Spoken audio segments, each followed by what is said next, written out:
বাংলাদেশ ভূতাত্ত্বিক জরিপ অধিদপ্তরের নিয়োগ বিজ্ঞপ্তি চলে এসেছে। আমরা আজকে এই বিজ্ঞপ্তির বিস্তারিত জেনে নেব। আসুন জেনে নিই। আপনারা দেখতেই পাচ্ছেন, বাংলাদেশ ভূতাত্ত্বিক জরিপ অধিদপ্তরের রাজস্ব খাতভুক্ত নিম্নবর্ণিত পদসমূহ অস্থায়ী ভিত্তিতে নিয়োগের মাধ্যমে পূরণের জন্য বাংলাদেশের স্থায়ী নাগরিকগণ সকল জেলা থেকে আবেদন করার জন্য এই বিজ্ঞপ্তিটি প্রকাশিত হয়েছে এবং এই বিজ্ঞপ্তিটি gsb.teletalk.com/bd এখানে আপনাদের বিস্তারিত পেয়ে যাবেন। আসুন দেখে নিই কী কী পদে এখানে আমরা আবেদন করতে পারবো। ফটো জিওলজিক টেকনিশিয়ান, স্কেল 10,200 থেকে 24,680। যে কোনো স্বীকৃত বিশ্ববিদ্যালয় হতে গণিতসহ বিজ্ঞান স্নাতক ডিগ্রি এবং কোনো স্বীকৃত প্রতিষ্ঠান হতে জরিপ বিষয়ে 4 বছর মেয়াদী ডিপ্লোমা থাকতে হবে। এটির জন্য একটি পদ। সার্ভেয়ার, টাকা 10,200 থেকে 24,680 টাকা, 3টি পদে। স্বীকৃত কোনো বোর্ড হতে মাধ্যমিক স্কুল সার্টিফিকেট বা সমমানের পরীক্ষায় উত্তীর্ণ হলে এই পদে আবেদন করা যাবে।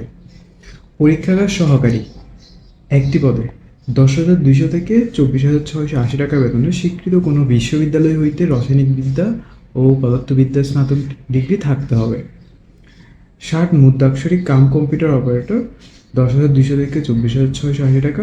কোনো স্বীকৃত বিশ্ববিদ্যালয় হতে অন্যান্য দ্বিতীয় শ্রেণী বা সমমানের সিজিপিতে স্নাতক ও সমমানের ডিগ্রি থাকতে হবে এবং কম্পিউটার চালানে দক্ষ থাকলে এই পদে আবেদন করা যাবে। এখানে টোটাল 6টি পদ রয়েছে। অফিস সহকারী কাম কম্পিউটার মুদ্রাক্ষরিক, 3টি পদে। এটি আবেদন করার জন্য উচ্চ মাধ্যমিক সার্টিফিকেট বা সমমানের পরীক্ষায় উত্তীর্ণ, কম্পিউটার ব্যবহারে দক্ষ হতে হবে এবং বেতন গ্রেড 16 9,300 থেকে 22,490 টাকা। কম্পিউটার মুদ্রাক্ষরিক গ্রেড 16 9,300 থেকে 22,490 টাকা। যে কোনো স্বীকৃত বোর্ড হতে অন্যান্য দ্বিতীয় বিভাগ বা সমমানের জিপিএতে উচ্চ মাধ্যমিক সার্টিফিকেট বা সমমানের পরীক্ষায় উত্তীর্ণ হলে আবেদন করা যাবে। জাদুঘর পরিচালক, 2টি পদে।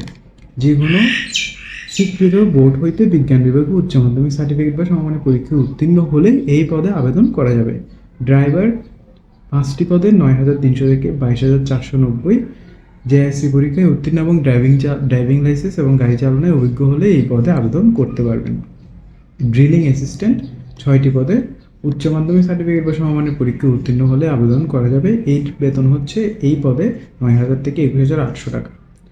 পরীক্ষাগার পরিচারক, উচ্চ মাধ্যমিক সার্টিফিকেট বা সমমানের পরীক্ষায় উত্তীর্ণ হলে এই পদে আবেদন করা যাবে। 8,800 থেকে 21,310 টাকা। অফিস সহায়ক, 15টি পদ, অর্থাৎ এটি সবচেয়ে বেশি পদে নিচ্ছে। 8,250 থেকে 20,010 টাকা। যে কোনো জুনিয়র স্কুল সার্টিফিকেট জেএসসি বা অষ্টম শ্রেণী বা সমমানের পরীক্ষা উত্তীর্ণ হলে এই পদে আবেদন করা যাবে। নিরাপত্তা প্রহরী, গ্রেড 20, টাকা 8,250 থেকে 20,010, 5টি। কোনো স্বীকৃত বোর্ড হইতে জুনিয়র স্কুল সার্টিফিকেট বা অষ্টম শ্রেণী বা সমানের পরীক্ষা উত্তীর্ণ হলে এই পদে আবেদন করা যাবে। আসুন জেনে নিই এই আবেদনে কি কি শর্ত দেওয়া আছে।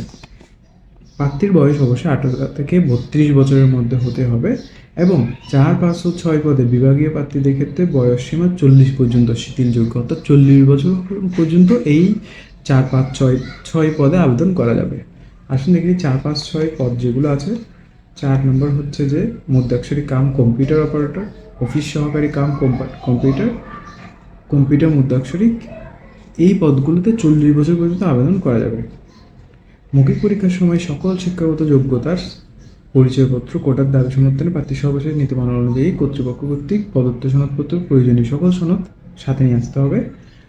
সত্যায়িত কপি সহ আবেদনকারী বীর মুক্তিযুদ্ধ বা শহীদ মুক্তিযুদ্ধের সন্তানগণ মুক্তিযুদ্ধ বিষয়ক মন্ত্রণালয় সর্বশেষ প্রজ্ঞাপন হবে তার পিতামাতার মুক্তিযুদ্ধ সার্টিফিকেট এবং ফটোকপি, প্রথম শ্রেণীর গেজেটেড কর্মকর্তা কর্তৃক সত্যায়িত পদবীর নামে সহ দাখিল করতে হবে। আচ্ছা, এই আবেদনটি সম্পূর্ণ অনলাইনে আবেদন করতে হবে। অনলাইনে আবেদন করার শেষ তারিখ হচ্ছে 28 তারিখ 4 মাস এবং আবেদনটি করার পর একটি ইউজার আইডি জমা দেওয়া হবে। ইউজার আইডি দিলে ওই ইউজার আইডি আপনি আপনার একটি ফি জমা দিয়ে আপনার আবেদনটি নিশ্চিত করবেন এবং আবেদনটি নিশ্চিত হয়ে যাওয়ার পর আপনাকে একটি মেসেজ দেবে অ্যাডমিট কার্ড ডাউনলোড করার জন্য। এরপর আপনি অ্যাডমিট কার্ড ডাউনলোড করতে পারবেন। ধন্যবাদ সবাইকে।